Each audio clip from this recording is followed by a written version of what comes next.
Bible में जाएंगे, हम पढ़ेंगे मत्ती रचित सुसमाचार 8वां अध्याय और उसकी हम पढ़ेंगे 8वीं आयत, क्योंकि 7वीं आयत में प्रभु यीशु मसीह ने उसे कहा मैं चलूँगा और मैं तुम्हारे सेवक को चंगा कर दूंगा। और 8वीं आयत में देखते हैं वो क्या कहता है आगे से। सूबेदार ने उत्तर दिया, हे प्रभु मैं इस योग्य नहीं तू मेरे छत के तले आए, पर केवल मुख से कह दे तो मेरा सेवक चंगा हो जाएगा। 10वीं आयत। ये सुनकर यीशु हैरान हुए, अचंभा किया। क्या सुनकर? वो कहता प्रभु आप सिर्फ शब्द बोल दो मेरा सेवक चंगा हो जाएगा।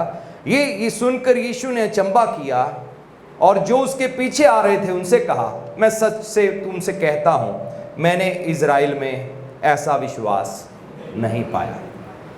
अब प्रभु यीशु मसीह ने अचंभा किया उसकी मुंह की बात सुनकर। आमीन। यानी कि जब हमारे जीवन में मुश्किल आती है हम क्या बोलते हैं? हमारे शब्द बहुत मायने रखते हैं।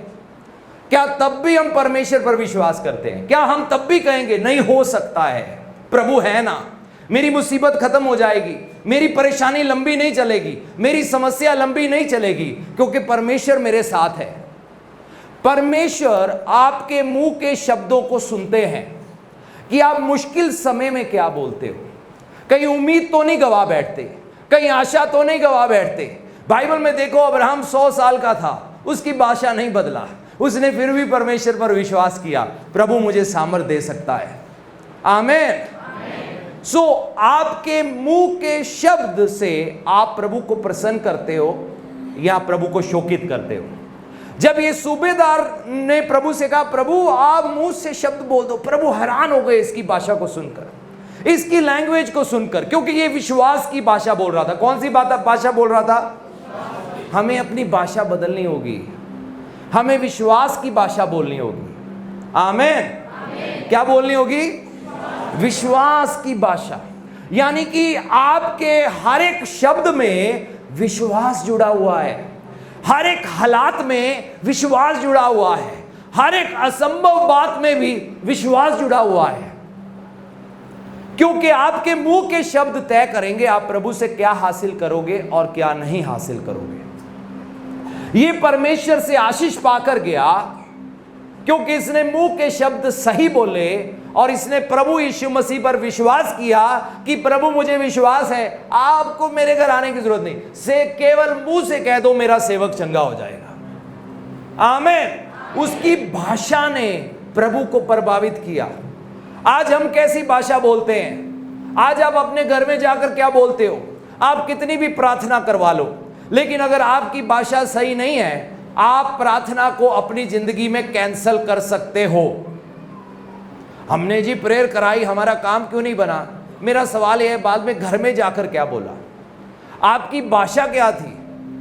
आप बिस्तर पर पड़े हुए क्या सोच रहे थे? हो सकता है या नहीं हो सकता, वो तय करेगा होगा या नहीं होगा। आमीन। प्रार्थना आपके लिए एक जरिया है, लेकिन हमारे मुंह के शब्द, हमारे बिस्तर पर लेटे हुए चलते हुए हम क्या सोचते हैं? क्या हमारे अंदर भरोसा है कि परमेश्वर हमें बढ़ाएंगे, परमेश्वर हमें चलाएंगे, परमेश्वर हमें सिखाएंगे? और बाइबल में पढ़ते हैं प्रभु इसके विश्वास को सुनकर खुश हुए और प्रभु ने कहा जैसे तेरा विश्वास है वैसे ही तेरे साथ हो जाए। आमीन। सब कहें जैसे मेरा विश्वास है वैसे ही मेरे साथ हो जाएगा। जैसे मेरा विश्वास है वैसे ही मेरे साथ हो जाएगा। 13 आयत में इसके बारे में लिखा है, 8 का 13। तब यीशु ने सूबेदार से कहा जा, सब कहें जा, जैसा तेरा विश्वास है वैसे ही तेरे लिए हो। आमीन। तो हमारा विश्वास बदलना है। हमें अविश्वास की ओर से, अनबिलीव की ओर से परमेश्वर पर भरोसा करना है, अपनी काबिलियत पर नहीं, लेकिन प्रभु की दी हुई काबिलियत पर। क्योंकि मनुष्य को पता नहीं अगले दिन वो सांस ले ना ले, लेकिन परमेश्वर पर भरोसा है, प्रभु आपकी सांस बनाए रखेंगे जब तक आपकी जिंदगी का मकसद पूरा नहीं हो जाता। आमीन। अब्राहम 100 साल का हो गया था, वो मर भी सकता था। 100 साल उम्र बड़ी लंबी उम्र है। पिछले दिनों मैं बाइबल में उत्पत्ति से दोबारा पढ़ना शुरू किया और जब मैं पढ़ना शुरू किया मैं सबकी उम्र पढ़ रहा था, 930 साल, 950 साल, 970 साल। मैंने कहा प्रभु वो थी उम्र, अब तो पता ही नहीं लगता कब सब बीत गया। समय ऐसे भाग रहा है पता ही नहीं लग रहा है ना। अपने आप को देखते हैं, अरे चेहरा मुरझा रहा है ना, कईयों की बॉडी मुरझा रही है, कई चीज़ें मुरझा रही है इंसान की ज़िंदगी में। बहनों को मेकअप ज़्यादा यूज़ करना पड़ता है, भाइयों को हेयर डाई यूज़ करना पड़ता है ना, कई कुछ इंसान कर। लेकिन मैंने कहा वाह प्रभु, पता लगता था। क्या क्या देखते थे वो नाती पोतों, कितनी पीढ़ियां देखते होंगे वो, कम से कम 10, 12, 15 पीढ़ियां देखते थे वो। इतनी लंबी उम्र थी सबकी, लेकिन गुनाह के कारण, पाप के कारण मनुष्य की उम्र कम हो गई और शराप आया, खासकर नूह की किताब में। और फिर दाऊद के समय में देखते हैं, वहां पर कहा गया मनुष्य की उम्र 70 साल होगी, यानी कि एवरेज 70 साल एक तय कर दी गई। तो अब्राहम अब जब 100 साल का था तो इस समय तक भी लोगों की उम्र काफी कम होनी शुरू हो गई थी। लेकिन वो 100 साल की उम्र में भी उसने अपने आप को नहीं देखा, सारा ने अपनी गर्भ की मरी हुई दशा को नहीं देखा, उसने परमेश्वर पर विश्वास किया। आपको अपने मुर्दा हालातों को नहीं देखना। किसको देखना है? परमेश्वर को देखना है। सब कहे परमेश्वर को देखना है। बाइबल में पढ़ते हैं हम ऐसे लोगों के बारे में जिन्होंने परमेश्वर पर बड़ी अद्भुत रीति से विश्वास किया। दानियल नाम का एक व्यक्ति था, और हम देखते हैं एक दिन राजा ने, जिसके लिए वो काम करता था, एक बड़े ऊंचे ओहदे पर था दानियल, आज्ञा निकल गई कि राजा को छोड़ और कोई किसी की आराधना नहीं कर सकता। तो पुराने समय में होता था, राजा अपनी पूजा कराते थे लोगों से ताकि बलवा ना हो, लोग उनके खिलाफ ना हो जाएं।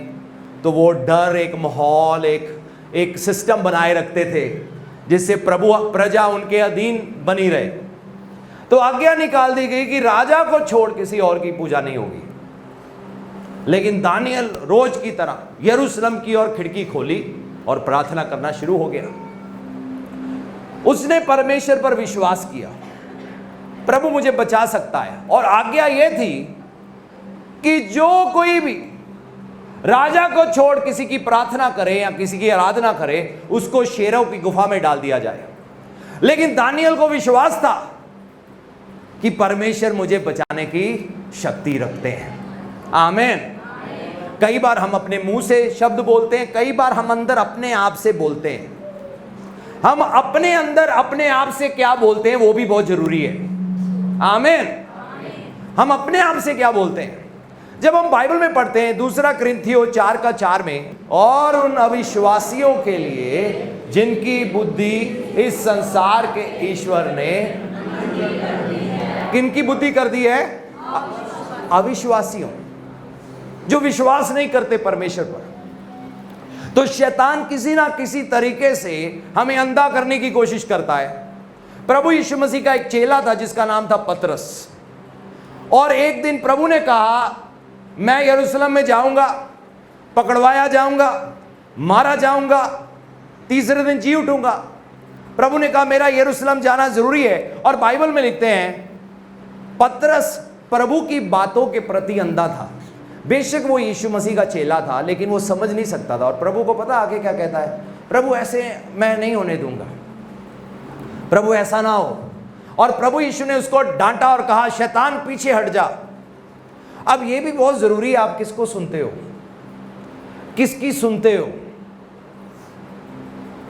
आमीन। आपकी संगति विश्वास करने वालों के बीच में होनी चाहिए। मिलो, अपने काम काज पे जाओ, लेकिन आप क्या संगति करते हो वो आप पर इफेक्ट करेगा। परमेश्वर के वचन में भी लिखा है प्रभु के लोगों के बीच में संगति करना। आमीन। जब आपस में मिलते हो क्या करना है? जब आप विश्वासी लोग आपस में मिलते हैं तो क्या करना चाहिए? संगति करते तो क्या करना चाहिए? हाँ, प्रभु की बातें करनी चाहिए, वचन की बातें करनी चाहिए, आराधना करनी चाहिए, प्रार्थना करनी चाहिए। हम क्या करते हैं? बहुत सारे लोग वैसे नहीं करते। बहुत सारे लोग चुगली करते हैं। बहुत सारे विश्वासी लोग एक दूसरे की निंदा करते हैं। बहुत सारे लोग एक दूसरे की रिपोर्टिंग करते हैं। क्या करते हैं? कितने लोगों को रिपोर्ट बनने का शौक है? आजकल आपने देखा है सोशल मीडिया पे जिसको मर्जी देखो रिपोर्टर है, हर एक का अपना न्यूज चैनल है।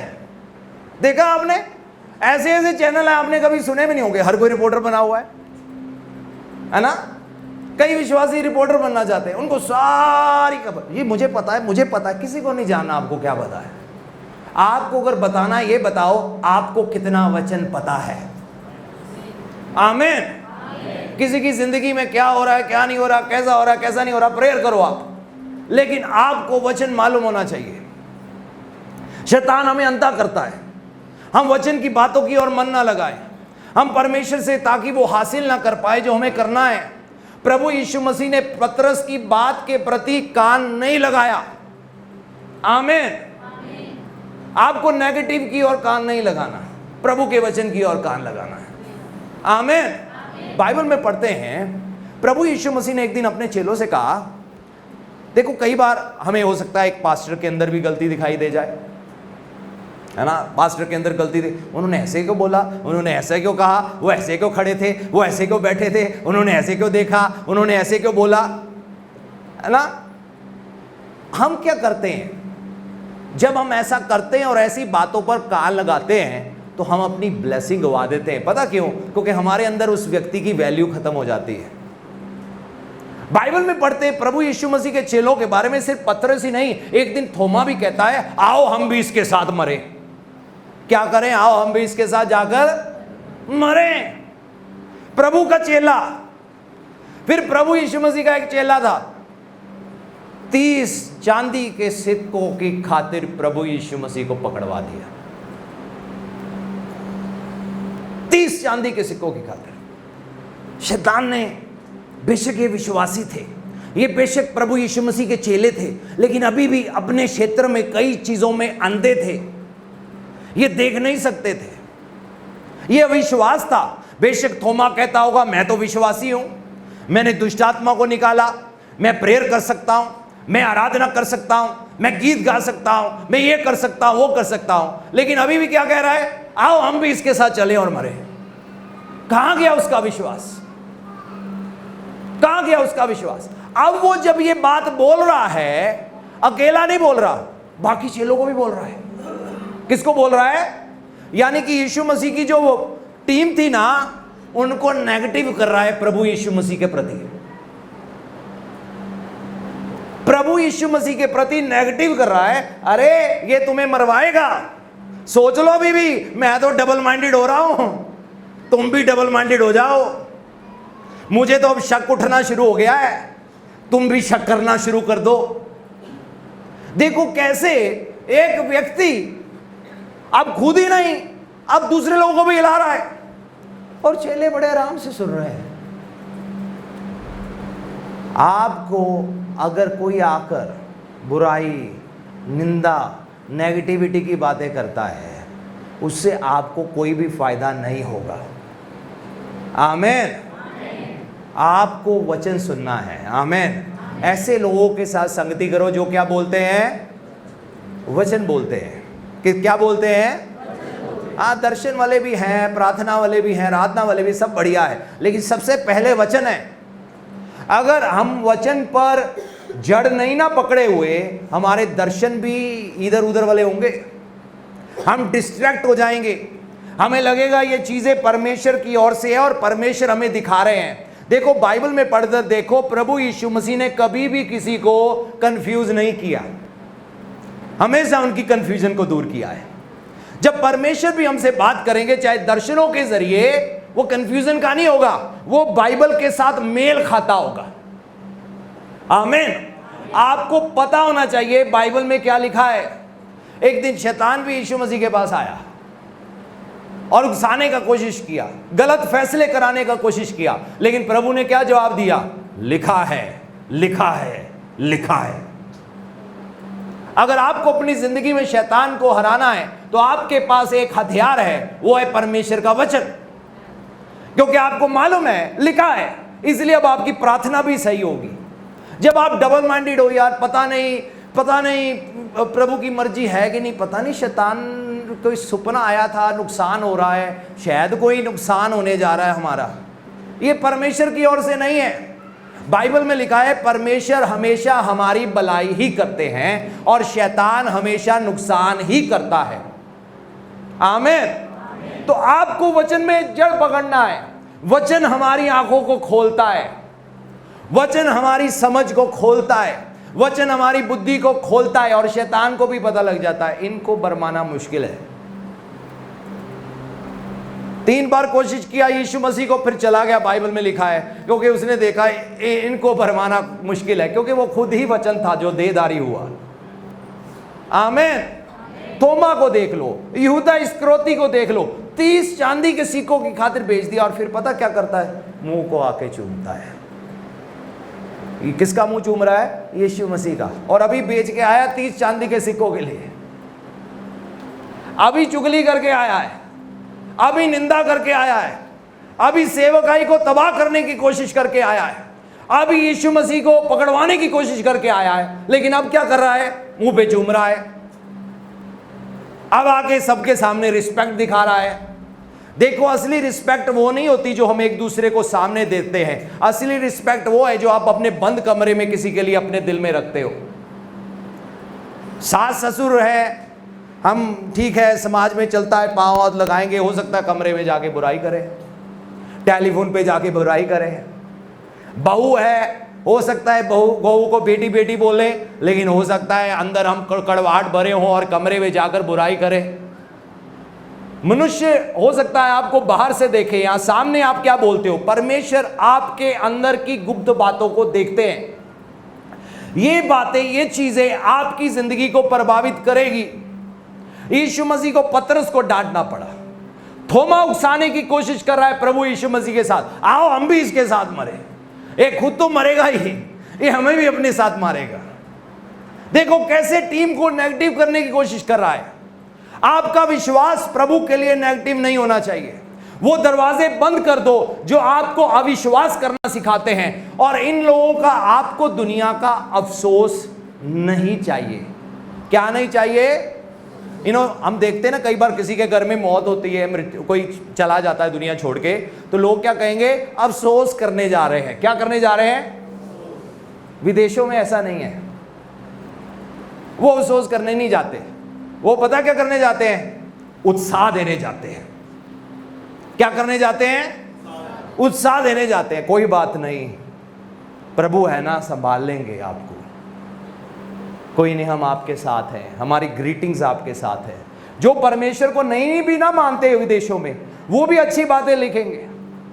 अगर आप अपनी जिंदगी के किसी क्षेत्र में कमजोर हो ना, वहां प्रभु आपकी ताकत बन जाएंगे। हालेलुया, आमीन। परमेश्वर धीरजवंत है, दया करते हैं, लेकिन प्रभु की दया का और उनके अनुग्रह का फालतू फायदा नहीं उठाना। आमीन। क्योंकि परमेश्वर सब सुनते हैं कि हम कैसी बातें बोलते हैं। हम उत्साह की बातें बोलते हैं, इंकरेज करने की बात बोलते हैं, जोड़ने की बात बोलते हैं या तोड़ने की बात बोलते हैं। इनसिक्योर लोग हमेशा दूसरों को दूसरों से तोड़ेंगे, सिक्योर लोग जोड़ेंगे। वो कहेंगे जुड़ जाओ, आपस में मेल जोल के साथ रहो, प्रेम प्यार के साथ रहो, एक दूसरे के लिए उन्नति का कारण बनो, उत्साह का कारण बनो, आशीष का कारण बनो। आमीन। परमेश्वर मेल मिलाप वाले परमेश्वर है। आमीन। आपको एक दूसरे के लिए उन्नति का कारण बनना है। बाइबल में लिखा है पूरा यत्न करो मेल मिलाप का आत्मा बनाए रखने के लिए, क्योंकि शैतान क्या करता है? डिवाइड एंड रूल करता है। क्या करता है? डिवाइड एंड, परिवार को तोड़ेगा, परिवार में लड़ाई डलाएगा, चर्च में लड़ाई डलवाएगा, आपके काम काज में लड़ाई डलवाएगा, मियाँ बीवी में लड़ाई डलवाएगा और फिर रूल करेगा। और हमें पता, हमें पति कहेगा मैं रूल कर रहा हूँ, बीवी कहेगा आई एम द रूलर, पति कहेगा मैं रूलर हूँ, पत्नी कहेगी मैं रूलर हूँ। उनको पता ही नहीं शैतान रूलर बन गया हुआ है। वो उन दोनों को डिवाइड करके वो उनकी जिंदगी के ऊपर कब्जा बना बैठा है, वो उनकी जिंदगी के ऊपर अधिकार रखा हुआ है, वो कंट्रोल कर रहा है उनको। और अब उनके बच्चे भी कंट्रोल हो रहे हैं। और हम कहेंगे बच्चे ऐसे क्यों हो रहे हैं और वैसे क्यों हो रहे हैं और ये क्यों हो रहा है? अरे डिवाइड एंड रूल। हम सबके पास रीजन होते हैं किसी ना किसी को माफ ना करने के। मेरे पास रीजन है कईयों को माफ ना करने का, आपके पास हो सकता है रीजन हो इस बात के लिए मुझे माफ ना करने का, लेकिन हम सब ने फैसला किया कि जैसे परमेश्वर ने हमें माफ किया है हम भी एक दूसरे को माफ करेंगे।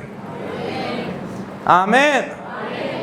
क्योंकि इसी तरह से हम मजबूत हैं, इसी तरह से हम आशीषित हैं, इसी तरह से परमेश्वर हमारे परिवार के ऊपर रूल करेंगे। नहीं तो शैतान का रूल आ जाएगा, शैतान का रूल आ जाएगा, फिर लोग जाते रहे जहां मर्जी जंतरियां दिखाने के लिए,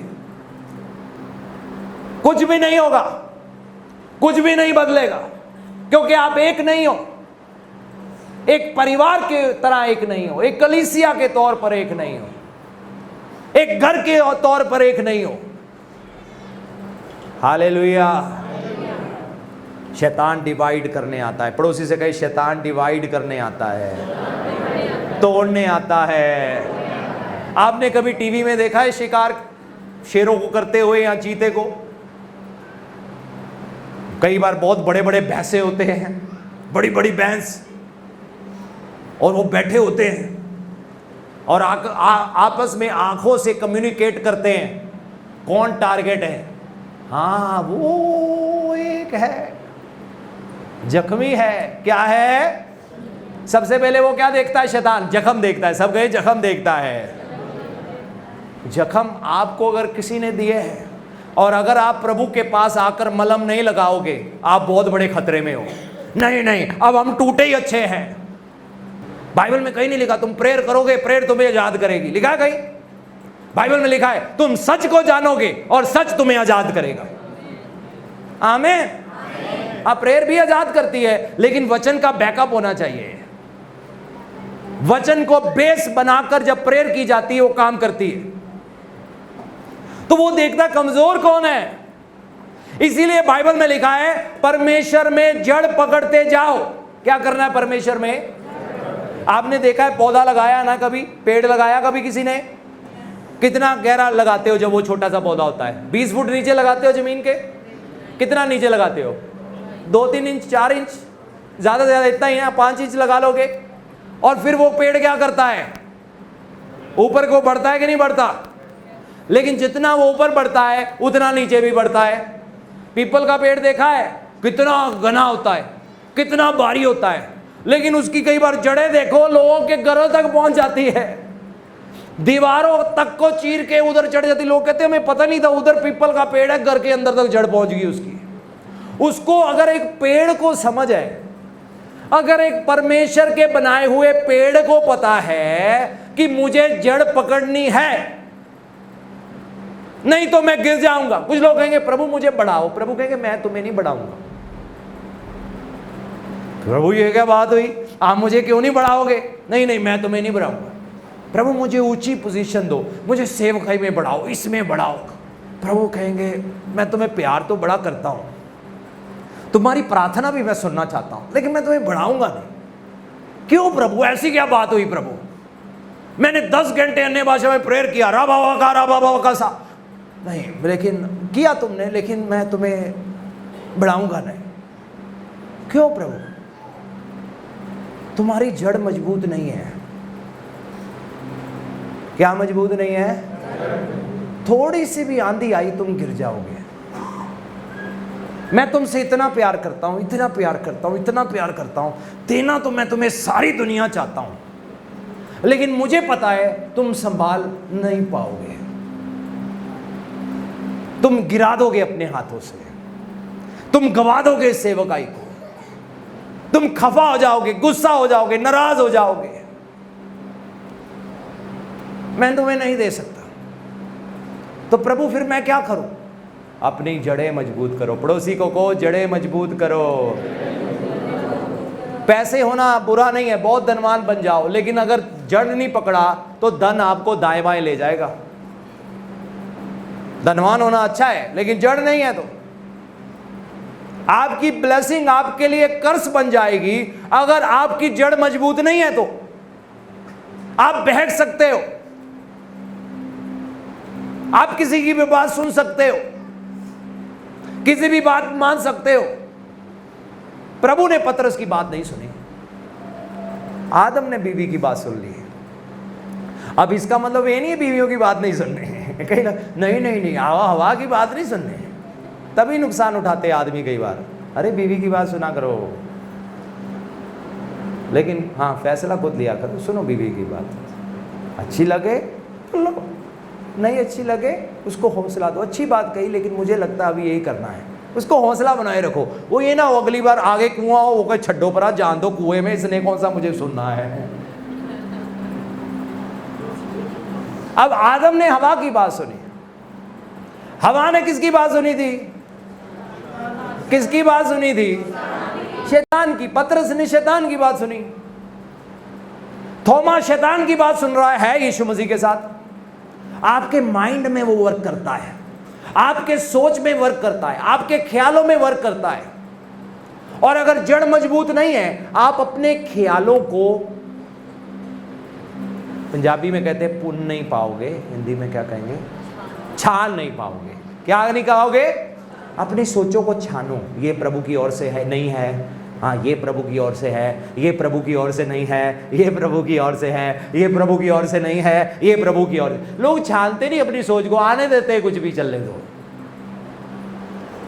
जो आप सोचते हो वही आप बन जाओगे। एक दिन मूसा को बड़ा गुस्सा आ रहा था इजराइल लोगों पे, बड़ा बर्दाश्त कर लिया। मैंने तो प्रभु को कहा था मेरा नाम भी काट लो, बहुत हो गया, अगली बार इन्होंने गलती की तब मैं छोड़ूंगा नहीं। क्या करे? अगली बार गलती की तो मैं, माइंड पहले प्रिपेयर है, अब बोल के दिखाए मुझे थोड़ा। वो दूजा कहेगा आज तो मैंने छोटी सी बात की, उस दिन बड़ी की तब तुम्हें गुस्सा नहीं आया, लेकिन आज छोटी सी बात से गुस्सा क्या? माइंड प्रिपेयर हो गया था। क्या हो गया था? माइंड पहले ही प्लानिंग हो गया था अगली बार। तो यानी कि जो आप सोचते हो, अगर आपके अंदर यार आवे नहीं ना मैंने पहले गुस्सा किया था, ना मैं अब गुस्सा करूंगा, और ना ही आगे से एक दिन में 490 बार गलती करे तो भी मैं सहनशीलता दिखाऊंगा, तो भी मैं माफ करूंगा। हालेलुया। तो शैतान देखता है कमजोर कौन है, शैतान देखता है जख्मी कौन है, और फिर वो तीसरा काम करता है। शेर क्या करता है? अलग करता है। सब कहे अलग करता है, अलग करता है। वो थोड़े जख्म रगड़ेगा, तू बोल गया अपने जख्म को, देख दर्द है अभी भी है, हाँ है, मुझे तो लगा था ठीक हो गया है। वो कहेगा जख्म को कुरेद।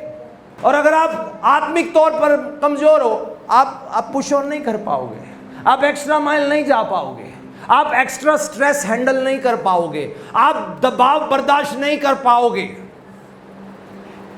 एक चर्च तो छोड़ो, हम एक ऑर्गेनाइजेशन रन करते हैं, और मैंने एहसास किया है आसान नहीं है।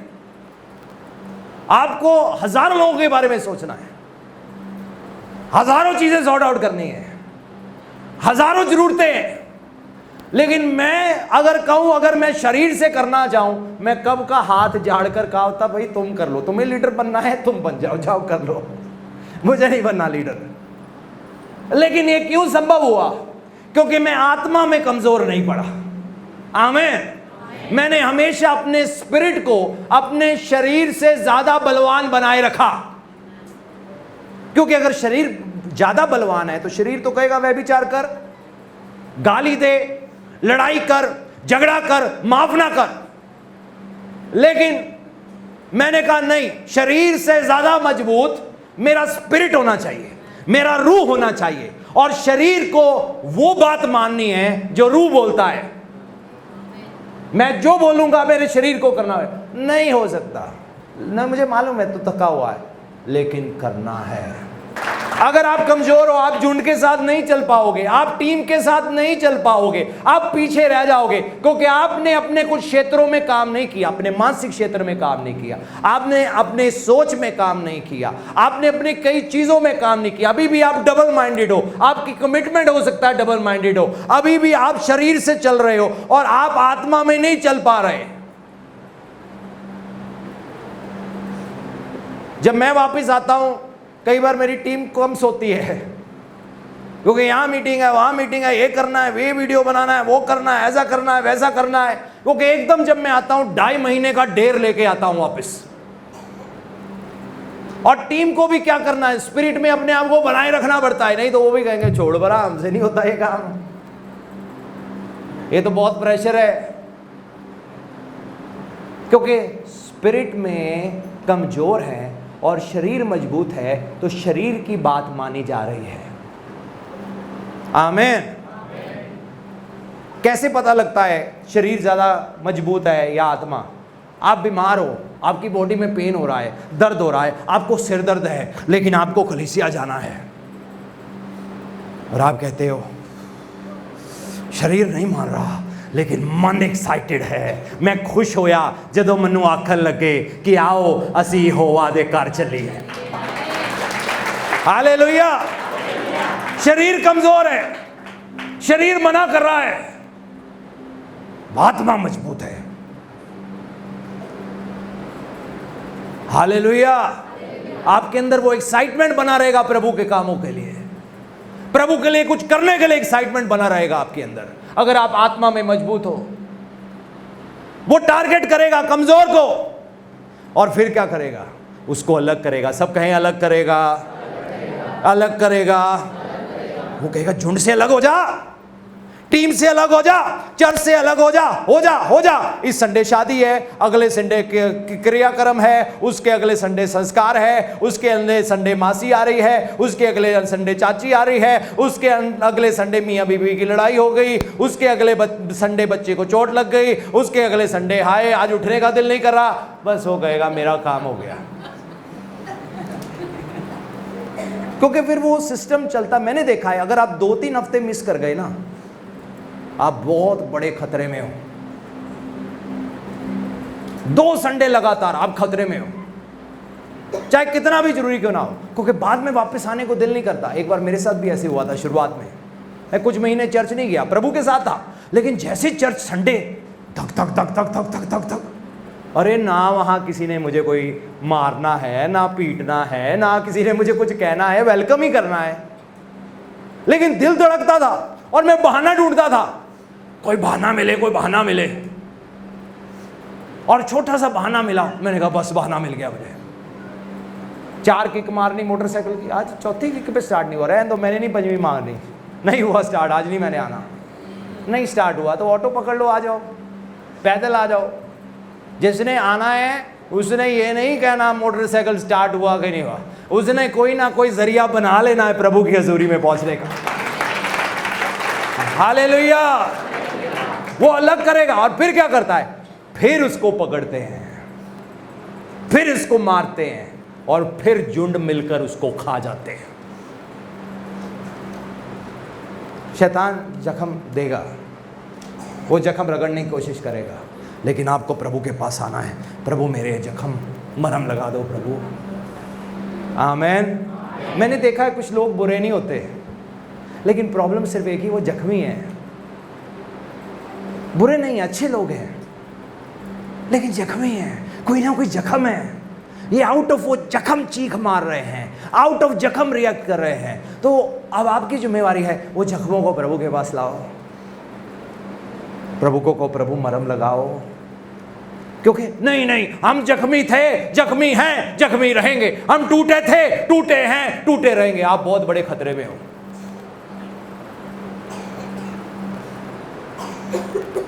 और वचन में जड़ पकड़ो। पड़ोसी से को वचन में जड़ पकड़ो, बहुत ज़रूरी है, फिर आपको कोई भी नष्ट नहीं कर सकता। क्यों ना ताली बजाकर प्रभु का धन्यवाद। हालेलुया।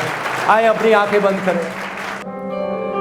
किसी को माफ करना है माफ करें, क्षमा करना है क्षमा करें। जख्म है प्रभु के पास लेकर आए और प्रभु को कहे प्रभु मुझे जख्म है। हो सकता है जख्म 50 साल पुराने हो सकता है जख्म 40 साल पुराने हो सकता है 25 साल पुराने हो, लेकिन उसका इलाज आज परमेश्वर करना चाहते हैं। और नहीं लेकर जाना इन जख्मों को साथ में, क्योंकि जब तक जख्म होंगे आप फलवंत नहीं होगे, आप बढ़ नहीं पाओगे, आप उन्नति नहीं करोगे, आप तरक्की नहीं करोगे। आज आपको प्रभु के पास लाना है और कहना है प्रभु मेरे घाव धो दो, प्रभु मेरे घाव मिटा दो, प्रभु मैं जख्मी हूं, मैं जख्मी हूं।